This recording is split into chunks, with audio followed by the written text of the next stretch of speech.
ladies and gentlemen, one last video before I call it a night here on the World of Wrestling channel is the TLC 2016 prediction video coming up for SmackDown Live's pay-per-view brand, and I have to say very much, I actually think this is going to be an outstanding pay-per-view. It might actually be the best pay-per-view of the year,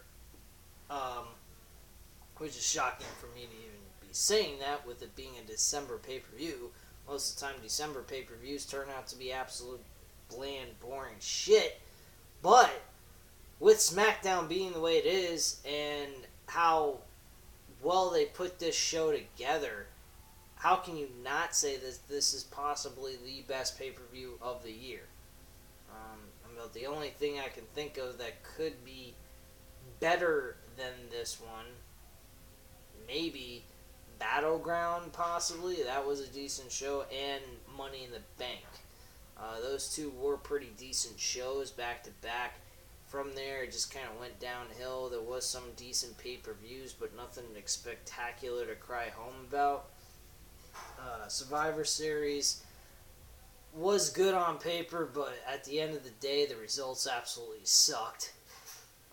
So it was kind of fucked up and weird.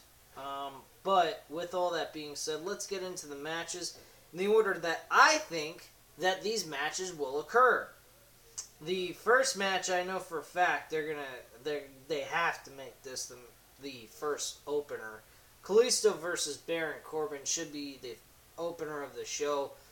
It's a chairs match. God help us. What the fuck kind of idea is that? A chairs match. It should be a decent opener. I don't think it's going to be anything bad. I mean, they went back and forth, attacking each other, doing things to one another, things of that sort. Nothing too spectacular about the storyline except for the fact that they've been just attacking each other left and right in each other's matches and also backstage. Mostly Baron Corbin doing the attacking backstage, which started this whole rivalry between these two. So Baron Corbin basically looking like a bully towards smaller guys as cruiserweights. My opinion, though, Baron Corbin will walk away as the winner to this match. The next match after that, I think, is probably going to be the women's match, Nikki Bella versus Carmella, in a no disqualification match. This match should be okay. I don't think anything spectacular, though, is going to come out of it. I believe Nikki Bella will walk out as the winner for the no disqualification match.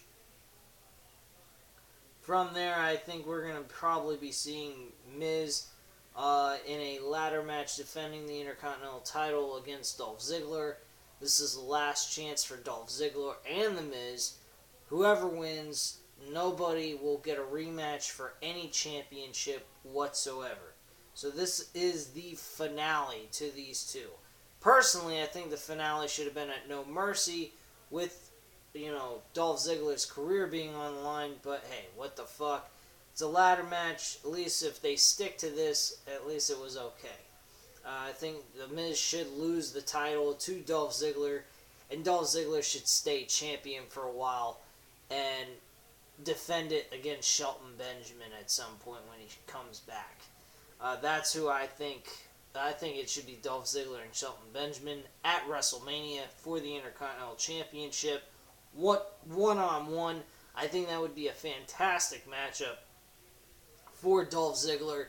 Shelton Benjamin would get a excellent moment for a WrestleMania match in singles action. So I think that would be great. He's had his moments, though, in ladder matches for the Money in the Bank, but he never had a moment in WrestleMania where he just competed one-on-one against someone.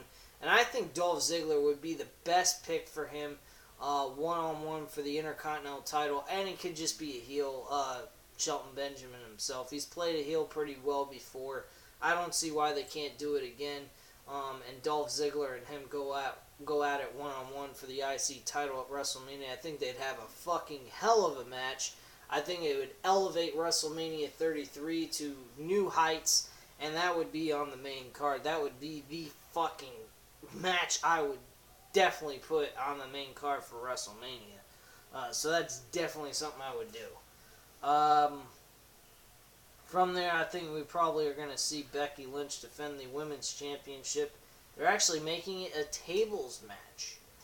Alright, well, this should be quite interesting, and I think this is a tough one, actually. Becky Lynch, Alexa Bliss. I don't know. I really don't. I think maybe they should go with Becky Lynch staying as champion, turn heel on Nikki Bella to reveal that she was actually the one to attack Nikki Bella because she was the women's champion on SmackDown, and why wasn't she considered to be the captain of the team? It's as if she was the women's champion and not Becky Lynch. So I could, and JD from New York 206 on his channel, if you haven't watched his show, please tune in. He's a very good analytical reviewer on wrestling. Gives great insight to the wrestling industry. Makes a lot of good sense. But yeah, I think Becky Lynch should retain the title, turn as a heel with the championship, and Nikki Bella and Becky Lynch go at it one-on-one to declare that Becky Lynch is the woman in the SmackDown Women's division and pretty much settle the score altogether. Becky Lynch playing a heel would be quite interesting as well. I think it would be the perfect way to change her heel, and that wasn't my idea. That actually is something that JD from 206 New York from New York 206 actually came up with, which I totally agree with him. I think that would be a great way to change her as a heel, but still keep her as champion, to give Nikki Bella and Becky Lynch an actual championship match one-on-one. I think Nikki Bella has actually deserved a women's championship match with the transformation of her in-ring wrestling ability. I think she has improved over time. I think she definitely would blend well with Becky Lynch, and they would tear the house down in the SmackDown Women's division for that Women's Championship. So I think Becky Lynch should stay champion, turn heel, and problem solved. Next match from there, Tag Team Championship match for SmackDown. Love this match. It's an easy no-brainer. Bray Wyatt and Randy Orton are walking away the new Tag Team Champions against Heath Slater and Rhino. I think that they need to put a belt on Bray Wyatt with Randy Orton. I think Randy Orton has done nothing but good things for Bray Wyatt and the Wyatt family itself. He has brought them up. He's elevated them more. They look more dangerous, more intimidating. They're not doing so much long, drawn-out, fucking dumb segments with conversations. They're getting in the ring and performing with Randy Orton being part of this faction. I love it. I think it's a great way to help elevate Bray Wyatt and Luke Harper. Luke Harper, unfortunately, hasn't been being placed as a winner, but being associated with Randy Orton and Bray Wyatt, it still helps him in a way to elevate his character anyway. But I definitely see Bray Wyatt, Randy Orton should walk away tag team champions. You do not, at this point, make Randy Orton turn on Bray Wyatt. You want to do that later on. That's how I feel they should do it. They make Randy Orton turn on Bray Wyatt right in the middle of a championship match against Heath Slater and Rhino would be the dumbest fucking thing to possibly do. Why would he turn on Bray Wyatt when they could have made Bray Wyatt and Randy Orton have a match at TLC and compete one-on-one, then put them in a championship match and fuck over Bray Wyatt against Heath Slater and Rhino? It makes absolutely no sense. Personally, it should be Randy Orton winning the tag titles with Bray Wyatt and then eventually getting unpossessed by Bray Wyatt, because that's how this whole thing looks. It looks like Randy Orton's just possessed by Bray Wyatt with super magical powers, that kind of gimmick. So I think eventually that should just wear off in time. Maybe when they start losing or getting in a downward spiral as a team or something of that kind of nature. I don't know.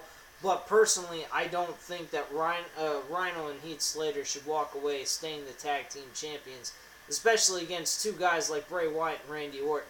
Them losing to them losing to Heath Slater and Rhino is the most dumb thing I could ever see happen. They might as well should have just lost to American Alpha. At least they're a more credible tag team. They've been together since the day one of starting in NXT. So that would have made more sense. But them losing to Heath Slater and Rhino is just a complete dumb ass backwards fucking idea of starting their rivalry back up as a, as a program for these two to compete again one-on-one. So I don't see that really happening at this event. I really think Bray Wyatt and Randy Orton should just win the tag titles. And then the main event for the TLC tables, ladders, and chairs for the World Championship between AJ Styles and Dean Ambrose. I think what's probably going to happen, this is very fucking predictable. I think this is going to be a horrible way of selling the injury that James Ellsworth did. I think James Ellsworth is going to end up trying to help Dean Ambrose win, but in the end fucking Dean Ambrose over, inclining Dean Ambrose to turn on James Ellsworth and beat the holy hell out of him, and James Ellsworth gets another injury once again. That's pretty much how I see it. So I see AJ Styles winning this match. I hope to God we actually just see AJ and Dean Ambrose one-on-one for the World Championship with no interference, just these two men putting on a good show, and that's it. Making it simple, straight to the point, nothing too complicated or, Mickey Mouse ending with a screw job finish. I want to see these two guys brawl, compete, have a clean finish, and have a declared winner at the end of this show. That's how I feel this should be. That's how I think it's going to happen. Please leave your comments and opinions down below. As always, I will get back to you on them. And hit that like button if you like the review on the video, or prediction video, not review. I've been doing too many reviews, haven't done a prediction video in a while. So that's my prediction. Hope you enjoyed it. Hit the subscribe button, and have a great night, guys. Bye.